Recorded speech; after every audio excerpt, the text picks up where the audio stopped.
En la segunda situación problemática, sumamos dos números negativos y el resultado fue negativo. Tanto en la primera situación como en la segunda hicimos una suma. Entonces por eso es importante que ustedes estudien bien esta conclusión, que por ahí es difícil con las palabritas que está escrito, pero es fácil de comprender. Cuando sumamos dos números enteros del mismo signo, hay que tener en cuenta dos cosas. La primera es que el resultado va a ser otro número entero de ese mismo signo. Por ejemplo, en la primera situación sumamos dos números positivos, el resultado fue positivo. En la segunda situación sumamos dos números negativos y el resultado fue negativo. ¿Y cómo hago para sacar ese resultado? Dice que el valor absoluto es la suma de los valores absolutos de los números dados. Recuerden que valor absoluto era considerar el mismo número siempre positivo, por lo que era una distancia. Entonces, para efectuar la suma, a los dos números los tengo que considerar positivos. Y como hacían ustedes antes, 20 más 30 me da 50 y el resultado queda positivo porque estoy sumando números positivos. Acá, como estoy sumando los dos números negativos, para hacer la suma los considero como si fueran positivos. O sea que ustedes tendrían que hacer 16 más 27, eso me da 43. Pero como los dos números son negativos, entonces el resultado va a ser negativo. Dicho en otras palabras, para que ustedes comprendan mejor la regla, cuando tienen números de igual signo, ya sean los dos positivos o los dos negativos, se van a sumar y el resultado va a quedar con el mismo signo.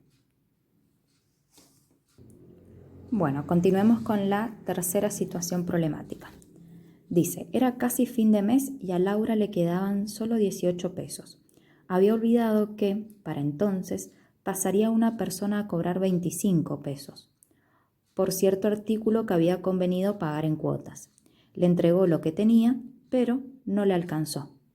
Entonces, completemos con los datos del problema. Primero que Laura tenía 18 pesos, pero esos 18 pesos lo tenía ella a favor, eran de ellas.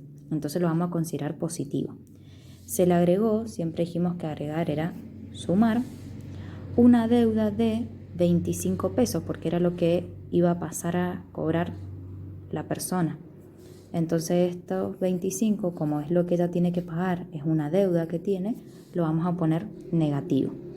Entonces acá pensemos, si ella tenía 18 pesos y debía 25, obviamente que cuando pasó esta persona a cobrar, ella le tuvo que dar lo que tenían, que eran 18 pesos.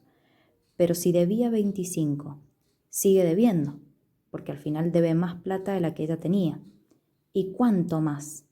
Y si le entregó 18 y en realidad ella tenía que entregar 25, le están faltando entregar 7 pesos. O sea que va a seguir debiendo 7 pesos a esta persona.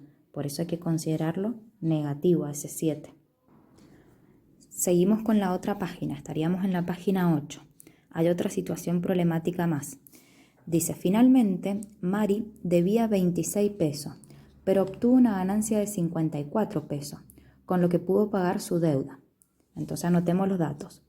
Mari debía 26, ya dijimos que deber era negativo.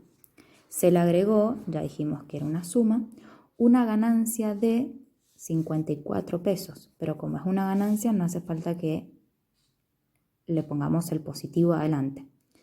Acuérdense que ganancia es positivo, deuda o pérdida es negativo, pero algo que no les dije anteriormente, cuando es una deuda o una pérdida, sí hay que poner el valor negativo adelante del número. Cuando es una ganancia o cuando quiero indicar que el número es positivo, no hace falta ponerle el signo más adelante.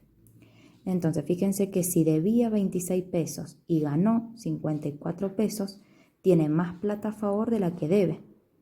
Entonces les va a alcanzar para pagar esa deuda. ¿Y cuánto le va a quedar? Le van a quedar 28 pesos a favor, por eso ese 28 sería positivo. ¿Cómo hago para sacar esta cuenta? Imaginen que ustedes tienen 54 pesos, pero de esos 54 tienen que entregar 26. Entonces, ¿cuánto les va a seguir quedando? Es como si van al kiosco con 54 pesos y gastan 26. ¿Cómo saben cuánto les queda a ustedes a favor o cuánto les tiene que dar devuelto el vendedor? Fíjense que en las dos situaciones problemáticas, tanto en la primera que nos quedó en la página 7, que fue la suma de un número positivo y un número negativo. El resultado nos dio negativo. Y en este fue la suma de un número negativo y uno positivo y el resultado nos dio positivo. Entonces, ¿qué pasa ahora cuando sumamos dos números enteros de distintos signos? También hay que tener en cuenta dos cosas. La primera es que el resultado va a ser el valor absoluto de la diferencia de los valores absolutos de los sumandos. Ahí les explico qué quiere decir eso. Dice que el resultado va a ser la resta de los números que ya tengo, pero habla del valor absoluto, o sea que esos números que ya tengo los tengo que considerar positivos. Por ejemplo, considero positivo al 26 y al 54 y tengo que efectuar la resta. Entonces siempre estamos acostumbrados a restar el más grande al más chiquito. Entonces tendrían que hacer ustedes 54 menos 26. El resultado va a ser 28. En esta otra situación problemática, lo que les dice que hagan es considerar a los dos números positivos y restarlo. Al más grande restarle al más chiquito. Entonces acá sería 25 menos 18. El resultado queda 7. Lo otro que tenemos que tener en cuenta es cómo va a ser el signo del resultado. Dice, su signo es el mismo que tiene el sumando de mayor valor absoluto. ¿Qué quiere decir esto en otras palabras? Considerando a los números positivos, ustedes tienen que fijarse cuál es el más grande. Este 26 lo considero positivo y este 54 es positivo. De estos dos números, ¿cuál es más grande? El 54. ¿Y el 54 qué signo tiene? Positivo.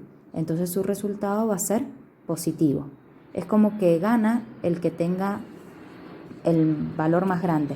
El número más grande es el que gana. Me tengo que fijar qué signo tiene ese número más grande para ver que ese signo va a ser el del resultado. Por ejemplo, acá considero los dos números positivos, el 18 y el 25. ¿Cuál es más grande? Y el 25. ¿Y qué signo tiene el 25? Negativo. Entonces el resultado va a ser negativo. Entonces, para concluir, con otras palabras, cuando ustedes tengan que sumar números de distintos signos, lo que van a hacer es restar esos dos números, considerándolos siempre positivos. Y después, para darse cuenta qué signo va a llevar el resultado, se tienen que fijar cuál de esos números es el más grande, considerándolo siempre positivo. Una vez que se den cuenta cuál es el más grande, miran qué signo tenía ese número. El signo del número más grande va a ser el signo del resultado.